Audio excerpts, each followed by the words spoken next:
Géopolis Télévision, dans les profondeurs de l'économie africaine. Tout de suite,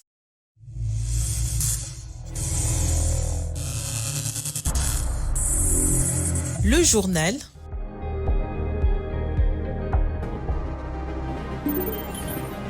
Géopolis Télévision, dans les profondeurs de l'économie africaine. Tout de suite,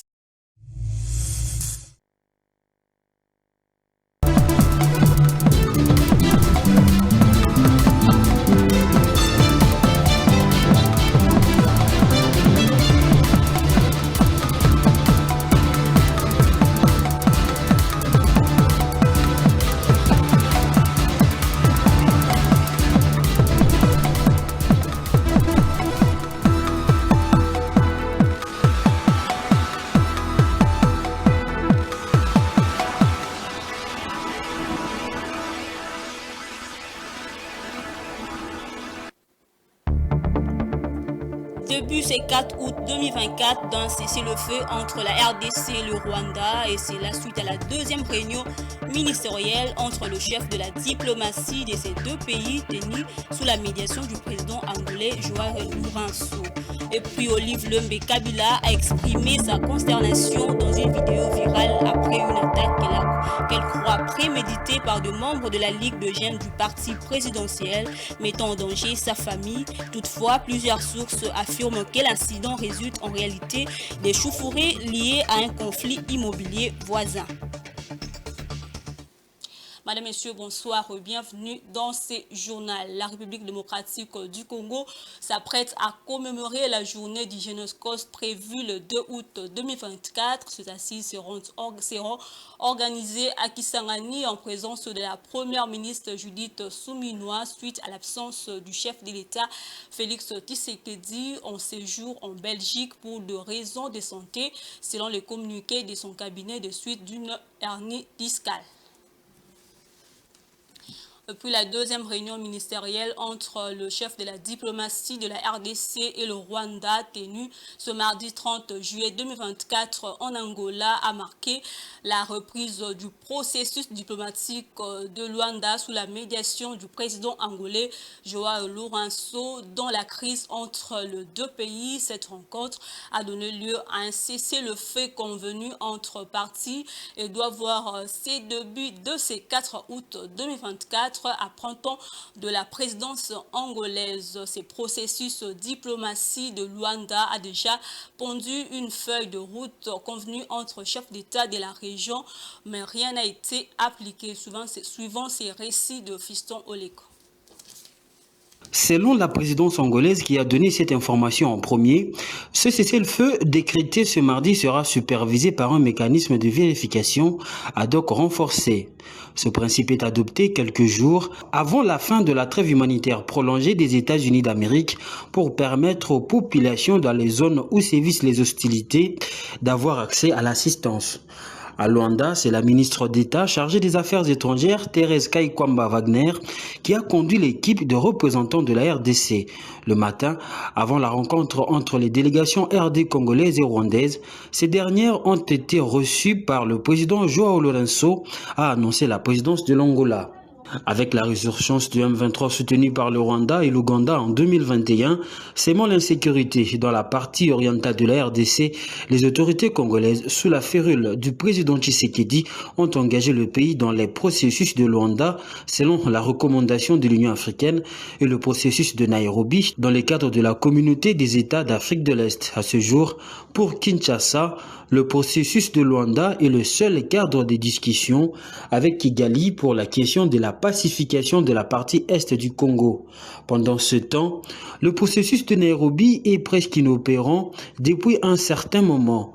Les liens entre la RDC et la sous-région est-africaine sont relativement à froid. En début juin 2024, le président Tshisekedi a visiblement refusé de prendre part à une réunion des chefs d'État qui a consisté à désigner un nouveau secrétaire général de la communauté de l'Afrique de l'Est. Par ailleurs, le chef de l'État congolais a eu des mots justes pour quelques qualifié la gestion de ce processus de Nairobi par le président William Ruto.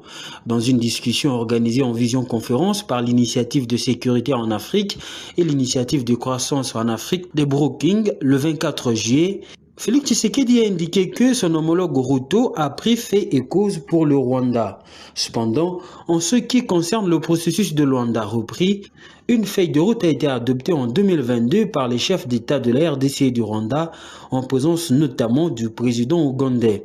Ce document prévoyait le cessez-le-feu immédiat par le M23 au Nord Kivu, le retrait de cette force soutenue par le Rwanda des localités qu'elle occupait et son cantonnement assorti d'un déploiement de la force régionale de l'EAC. Le document est resté lettre morte. Jusqu'à nos jours, aucune disposition n'a été appliquée par les rebelles et leur soutien. Par contre, il y a eu plusieurs affrontements entre les FARDC et le M23 RDF qui ont exacerbé la crise avec sa cohorte des soucis humanitaires. Et pour en parler, nous avons un intervenant sur ce plateau. Il s'agit de Patrick Ulunga, journaliste au sein du Géopolis Forum, à qui je dis bonsoir. Bonsoir Patience Lokeke, bonsoir également à tous nos téléspectateurs. Patrick Lunga, la RDC et le Rwanda se sont rencontrés déjà hier à Luanda sous l'égide du président angolais Joao Lourenço. Les deux parties sont parvenues à s'accorder sur un cessez-le-feu qui prend en fait effet dès ce 4 août prochain. Voilà, il faut dire que le cessez-le-feu sera supervisé par le mécanisme de vérification, cette structure régionale qui est chargée de faire le monitoring pour vérifier si le processus de paix est respecté. Il faut dire que la région est très engagée pour parvenir à une désescalade via les efforts diplomatiques. On parle là du processus de Luanda, ce processus qui est en fait un processus de l'Union africaine et dont le président Lorenzo est le médiateur désigné par l'Union africaine. Et donc le président Lorenzo a poursuivi ses efforts il y a quelques semaines, bien que sur le terrain, il y avait une sorte d'escalade militaire qui prenait une tournure inquiétante, mais le président Lorenzo assurait toujours qu'il y avait une rencontre qui se préparait entre le président Tshisekedi et le président Paul Kagame du Rwanda, et que cette rencontre allait être précédée par une rencontre ministérielle de haut niveau. C'est ce qu'on a vu hier à Luanda. Donc la délégation congolaise a été conduite par la ministre des Affaires étrangères Thérèse Kayikwamba, et la délégation rwandaise a été conduite par le ministre des Affaires étrangères rwandais Olivier Nduhungirehe, oui c'est ça le nom. Déjà il faut dire que en février dernier, le président Lorenzo avait reçu les deux chefs d'État, mais c'était séparément en Angola. Déjà, le président Lorenzo disait qu'il était confiant. Actuellement, on se rend compte que le processus de Luanda reprend, mais l'Angola a déjà fait appel à appeler les forces négatives à s'engager pleinement pour faire respecter les engagements de la paix. Donc, voyons voir. Patrick Lunga, quelles sont les chances pour que cette fois-ci qu'il y ait véritablement des escalades? Bon, disons qu'on va être optimiste, mais sur le terrain, ça ne va pas être forcément facile, hein, parce que déjà, du côté des rebelles, ils exigent un dialogue direct. Selon eux, un dialogue direct, c'est-à-dire qu'ils doivent être pleinement engagés dans le dialogue, mais du côté de Kinshasa, on dit qu'il n'y a pas... Les autorités disent qu'il n'y a pas une possibilité de dialogue direct avec ces rebelles-là, à moins d'appliquer la feuille de route de Luanda. Parce qu'il y a déjà une feuille de route qui avait été, on va dire, signée par les partis en conflit. Cette feuille de route exige notamment aux rebelles, d'abord, de se cantonner, de déposer les armes, de cesser toute hostilité avant d'envisager une quelconque, on va dire... discussion avec les autorités de Kinshasa, mais les rebelles n'entendent pas les choses de cette oreille-là. Ils disent qu'ils ne peuvent pas parler, ils ne peuvent pas aller en cantonnement avant d'avoir parlé aux autorités congolaises. Et cette fois-ci, je ne sais pas s'il y a, alors on ne sait pas s'il y a mécanisme de contrainte pour, en tout cas, obliger les rebelles à déposer les armes et aller en cantonnement. Mais on se rappelle qu'il n'y a pas plus tard qu'il y a, je crois, une semaine ou il y a quelques jours, en tout cas la semaine dernière, il y a eu les États-Unis d'Amérique qui ont imposé des sanctions à quelques têtes de la rébellion, dont Corneille Nangaa, Willy Ngoma et les autres. Mais en même temps, l'Union européenne a aussi imposé quelques sanctions à l'encontre des leaders de la rébellion. Est-ce que cela participe à une politique de contrainte ou bien de contraindre les rebelles à engager le processus de paix? On va dire comme les Anglais, wait and see, donc on va attendre pour voir si ça se réalise. Et pourquoi aujourd'hui la RDC ne s'appuie qu'au processus de Luanda au détriment d'autres processus, par exemple celui de Nairobi? Voilà, il faut dire que la paix en RDC est négociée depuis, je crois, 2 ans et demi à travers 2 processus, le processus de Nairobi et le processus de Luanda. D'abord, celui de Nairobi était sous la conduite de l'ancien président Uhuru Kenyatta. À l'époque, il était président en fonction, en exercice du Kenya. Le président, il n'est plus président, mais il est toujours facilitateur. Ce qui fait que le président William Ruto, qui a remplacé le président Uhuru Kenyatta, est aussi comme une figure titulaire quand même de ce processus-là. On rappelle que le président Kenyatta, l'ancien président, est toujours facilitateur, mais que William Ruto, en tant que président du Kenya, est aussi une sorte de figure tutélaire de ce processus-là. Mais entre-temps, il y a eu quelques enchaînements des événements qui ont fait que Kinshasa commence un petit peu à retirer la confiance en William Ruto. D'abord, en décembre 2023, vous vous rappelez la naissance de la coalition de Corneille Nangaa à Nairobi, ce qui avait fortement fâché les autorités de Kinshasa. Et quelques temps après, le président Ruto s'est fendu des commentaires du genre prendre fait et cause pour le président Paul Kagame dans le conflit congolais. C'est que les autorités de Kinshasa n'ont pas aimé du tout. Et le président Tshisekedi l'a dit clairement que la RDC compte exclusivement, en tout cas essentiellement, sur le processus de Luanda, parce que de l'autre côté, le président Ruto a mal géré le processus de paix. Là, je cite le président Félix Tshisekedi. Donc, la RDC a fait totalement confiance au président Lorenzo pour poursuivre la médiation à travers le processus de Luanda. Merci pour Patrick Lunga pour votre intervention. C'est moi qui vous remercie, Patience. On va poursuivre avec l'actualité. Les experts du ministère de l'Environnement ont été sensibilisés quant au rôle qu'ils ont à jouer dans la lutte contre le changement climatique. Un atelier au cours duquel 4 experts ont exposé sur des thématiques différentes touchant à l'environnement et au rôle de l'écosystème congolais dans la régulation du climat mondial. Patrick Ilunga et jusqu'à Tamba. Dans une salle remplie d'experts, la question climatique a été abordée dans toute sa diversité. Les panélistes ont développé 4 thématiques. À travers cette sensibilisation, le but recherché est de mettre à jour les cadres et experts pour qu'ils s'imprègnent de l'enjeu de la question climatique, comme l'explique le coordonnateur du projet présidentiel 1 milliard d'arbres à l'horizon 2023. Les agents et cadres du ministère qui sont les éléments centraux de cette solution, quoi. Ils devraient en principe intérioriser leurs devoirs, parce que ce sont eux qui sont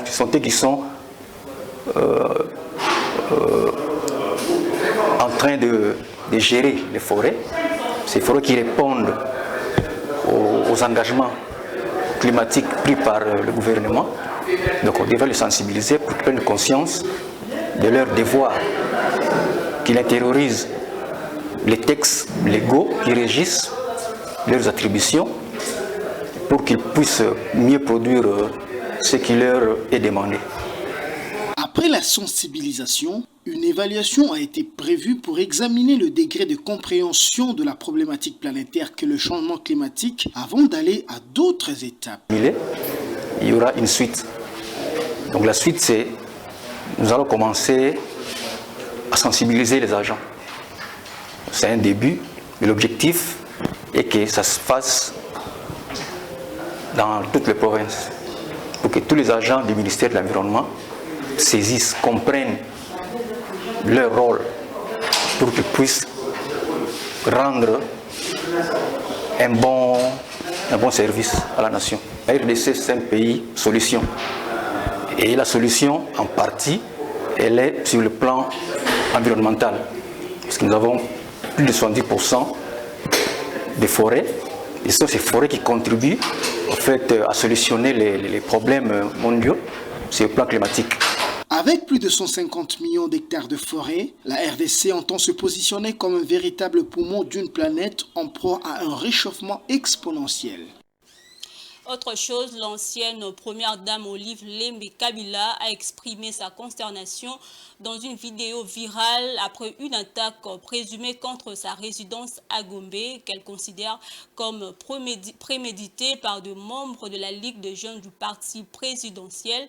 Selon elle, cette attaque met en danger sa famille. Cependant, plusieurs sources indiquent que l'incident est en réalité le résultat de chauffourées liées à un conflit immobilier voisin qui a accidentellement touché sa résidence. Domomat et Blaise Kouzola pour le reportage. L'ancienne première dame Olive Lembe Kabila exprime sa profonde consternation après une prétendue attaque récente contre sa résidence dans la commune de la Gombe.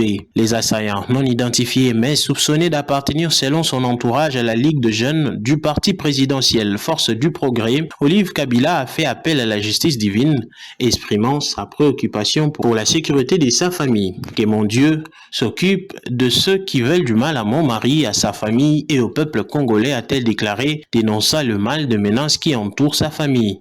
Elle a également condamné l'usage de la violence par les assaillants qu'elle appelle cadiodistes, affirmant leur incapacité à les éliminer malgré les climats de la peur. Nous sommes tous locataires sur la terre de Dieu, a-t-elle rajouté, affirmant sa foi à la justice divine. Les tensions politiques croissantes depuis la rupture de la coalition entre le camp de l'ex-président Joseph Kabila et celui de Félix Tshisekedi sont mises en lumière. Cependant, selon plusieurs sources dignes de foi, l'attaque n'était pas préméditée contre la résidence, mais résultait d'un conflit immobilier entre l'Israélien Shimon Ophir et Kabamba Mulumba surnommé Kamoul Inter. Ce conflit, vieux de plusieurs années, a dégénéré en échauffourée près de la résidence de Kabila. Heureusement, grâce à l'intervention rapide et professionnelle de la police nationale congolaise, le calme a vite été rétabli.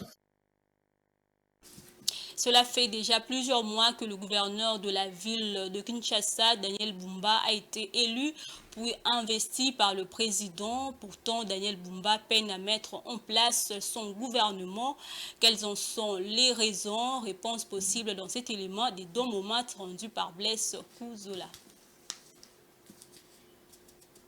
La formation du gouvernement provincial de Kinshasa dirigé par le gouverneur Daniel Bumba est marquée par des retards importants, suscitant interrogations et inquiétudes. Selon de nombreux observateurs, deux facteurs majeurs pourraient justifier ces retards. Premièrement, le conflit interne au sein de l'IDPS, le parti de Daniel Bumba. En effet, il semble difficile, voire impossible pour Bumba de former un gouvernement qui ne sera pas contesté par son propre parti, alors que ce dernier est divisé entre ceux qui militent pour le départ de son secrétaire et ceux qui souhaitent son maintien. Cette impasse interne complique considérablement le processus de constitution d'un gouvernement cohérent et opérationnel. Un autre facteur clé du retard est lié aux nominations de 10 commissaires généraux et d'une policière effectuées sans l'aval préalable du ministre de l'Intérieur Jacquemain Chabani. Cette décision unilatérale va à l'encontre des directives ministérielles qui stipulent que seuls 10 membres devraient composer le gouvernement provincial. Tandis que le gouverneur du Haut-Katanga, Kiaboula, qui avait commis la même erreur, a rapidement rectifié les tirs en publiant un nouveau gouvernement sans commissaire seulement quelques jours après avoir été convoqué par Jacquemain Chabani, également convoqué à la même époque, peine encore à former son gouvernement près d'un mois après. Cette situation, qui traduit également un désaccord avec le ministère, contribue à l'impasse actuelle et retarde davantage la mise en place d'un gouvernement provincial.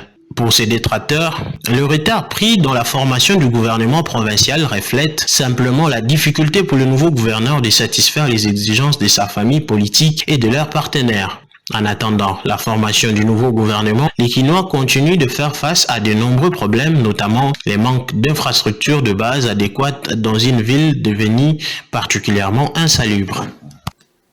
En sport, la saison sportive 2024-2025 de la Ligue 1 congolaise sera lancée par la Super Coupe du Congo qui se jouera 8 ans après sa suspension le samedi 17 août 2024 entre le tout-puissant Mazembe et l'association sportive Vita Club, respectivement vainqueurs du championnat national et de la 59e édition de la Coupe du Congo. La Fédération congolaise de football a informé les deux clubs de cette nouvelle à travers une correspondance datée du mardi 30 juillet 2024. Blaise Kuzola. Champion de la Ligue 1, le TP Mazembe défiera l'SV Club vainqueur de la Coupe du Congo le 17 août 2024 dans un classico spécial qui va lancer la saison 2024-2025. Dans une correspondance datant de ce mardi 30 juillet adressée au président de deux clubs, la Fédération congolaise de football association a expliqué qu'en organisant ces matchs de gala, elle veut non seulement restaurer une bonne habitude longuement abandonnée, mais aussi marquer la reprise de la saison sportive 2024-2025 en ce qui concerne le football. L'instance fêtière promet de revenir avec d'autres détails liés aux aspects organisationnels, entre autres le lieu, le stade, l'heure du coup d'envoi, les officiels et les modalités de déplacement. Rappelons que lors de la dernière organisation de la Super Coupe en 2016, le TP Mazembe s'était imposé 3-1 face au FC Renaissance du Congo au stade Joseph Kabila de Kindu. Madame, Messieurs, l'actualité, c'est aussi en dehors de la République démocratique du Congo.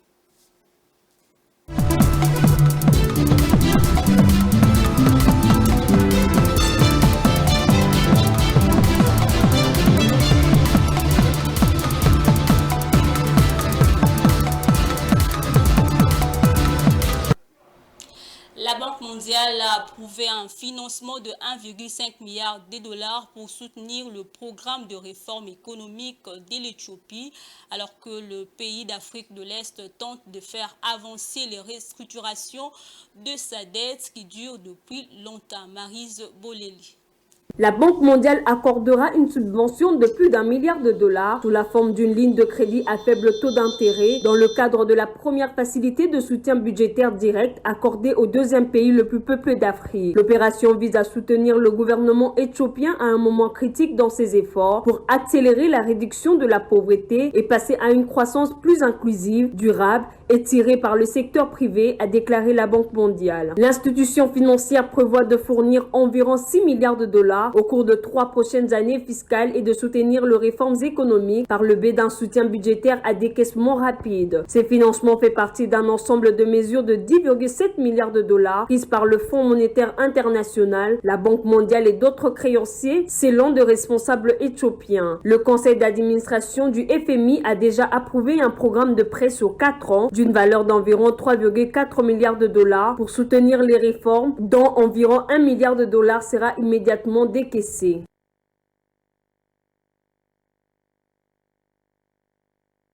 Le développement de projets solaires à grand impact, de mesures de facilitation ont été adoptées pour aider les secteurs privés à accompagner les efforts du gouvernement. Blaise Kuzola.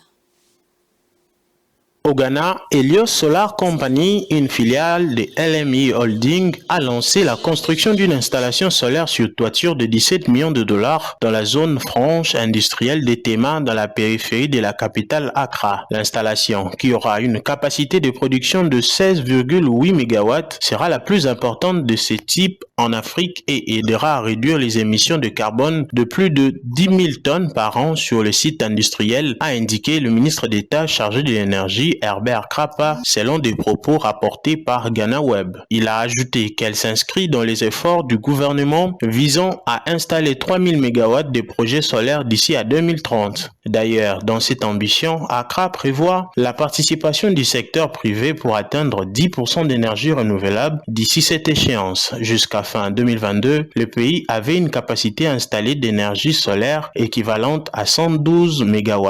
Rappelons que l'investissement réalisé par LMI Holdings a été possible grâce à un financement de 30 millions de dollars conclu en 2022 avec la Société financière internationale. Le reste de l'enveloppe est prévu pour développer une usine de traitement et de distribution d'eau qui approvisionnera les entreprises situées dans la nouvelle zone industrielle de Dawa près d'Accra. Madame, Messieurs, faisons maintenant place à la revue de presse. Bonsoir.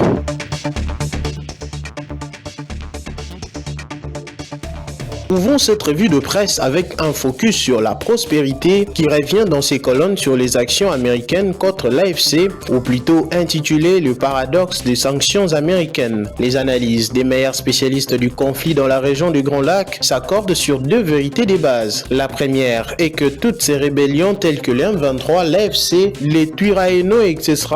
sont des simples prête-noms de l'armée patriotique rwandaise pour les différents mouvements rebelles. Ces groupes armés financés et téléguidés directement depuis Kigali, la preuve, lors des pourparlers de paix à Luanda, Nairobi et plus récemment à Zanzibar ou Kampala, ce ne sont pas Bertrand Bisimwa ni Corneille Nangaa qui se présentent autour de la table de négociation avec la RDC, mais bien les officiels du gouvernement rwandais. Bref, condamner les M23 ou l'AFC, qui ne sont que des marionnettes ou des laquais aux ordres de Kigali, revient à s'attaquer aux lieutenants et aux exécutants sans toucher à leur véritable commanditaire, à savoir Paul Kagame et ses comparses, qui perpètrent des massacres en RDC sans que le département d'État américain ne réagisse. La deuxième vérité est plus douloureuse à accepter. Lorsque le département américain du Trésor a annoncé le 25 juillet une série de sanctions visant une coalition de groupes rebelles congolais, il était clair qu'il s'agissait de manipuler la vérité historique et de faire croire à l'opinion internationale que la guerre en RDC est un conflit congolo-congolais. Nous assistons à une guerre de mots et à une manipulation de faits destinée à masquer la vérité profonde de ces conflits qui est en réalité une guerre internationale impliquant plusieurs pays et puissances occidentales. Kinshasa et Kigali viennent justement de s'accorder sur un cessez-le-feu sous la médiation angolaise, comme le rapporte le Forum des As. Ce cessez-le-feu entrera en vigueur à partir du 4 août prochain dans l'espoir d'apporter une accalmie aux populations civiles éprouvées par les violences dans l'est de la RDC. 2 jours avant l'entrée en vigueur de ce cessez-le-feu, la RDC, selon Info 27, célébrera le 2 août la journée du génocide congolais ou Génocoste. Le Génocoste est une initiative essentielle pour sensibiliser et honorer la mémoire des millions de victimes de graves conflits qui ont marqué les pays. Le Génocoste dépasse les cadres nationaux. Il vise également à mobiliser l'opinion internationale pour soutenir le droit du peuple congolais à la justice et à la vérité. Le président de la République est attendu à Kisangani où, au-delà de la célébration, les Boyomais attendent des réponses concrètes à leurs préoccupations quotidiennes. Ce qui concerne la route nationale numéro 4, dont les travaux avaient été lancés le 19 février 2024, la partie chinoise est encore en train de construire la base vie au PK36. 5 mois après le début des travaux, la situation de sécurité à Kisangani, notamment à Lubunga, n'a pas connu d'évolution notable. La précarité y prend de proportions inquiétantes. Quant aux 138 millions ou 190 millions de dollars payés par l'Ouganda pour indemniser les victimes de la guerre de 6 jours et de reconstruire la ville de Kisangani face aux soupçons de détournement, Econews rapporte que tous les responsables impliqués ont été suspendus et sont désormais à la disposition de la justice, placés sous mandat d'arrêt provisoire en attendant une enquête approfondie. Cette nouvelle a suscité de vives réactions parmi la population de Kisangani, comme le souligne le quotidien. Le ministre Mutamba a promis une enquête transparente pour établir la vérité et a appelé à la coopération de tous les acteurs concernés afin de garantir que justice soit rendue aux victimes. Pour finir, revenons sur les mesures urgentes proposées au Conseil de ministres du 27 juillet par le vice-premier ministre Daniel Mukoko-Samba. Les actions du ministre, il faut le souligner, s'inscrivent dans une stratégie visant à garantir la disponibilité des denrées pendant la période de soudure dans 2 à 3 mois. La stratégie des recours à l'importation vise également à éviter le hausse excessive de prix comme celle observée l'année précédente dans le Grand Katanga où un sac de farine de 25 kg s'est négocié à près de $40 américains. Au revoir. Ce journal est terminé. Je vous rappelle les différents titres. Début ce 4 août 2024 d'un cessez-le-feu entre la RDC et le Rwanda, et c'est la suite à la deuxième réunion ministérielle entre le chef de la diplomatie de ces deux pays, tenue sous la médiation du président angolais Joao Lourenço. Et puis Olive Lembe Kabila a exprimé sa consternation dans une vidéo virale après une attaque qu'elle croit préméditée par des membres de la Ligue de jeunes du parti présidentiel, mettant en danger sa famille. Toutefois, plusieurs sources affirment que l'incident résulte en réalité des chauffourées liées à un conflit immobilier voisin. Voilà, c'est tout pour ce soir, mesdames, messieurs. Merci à vous de l'avoir suivi. Au revoir.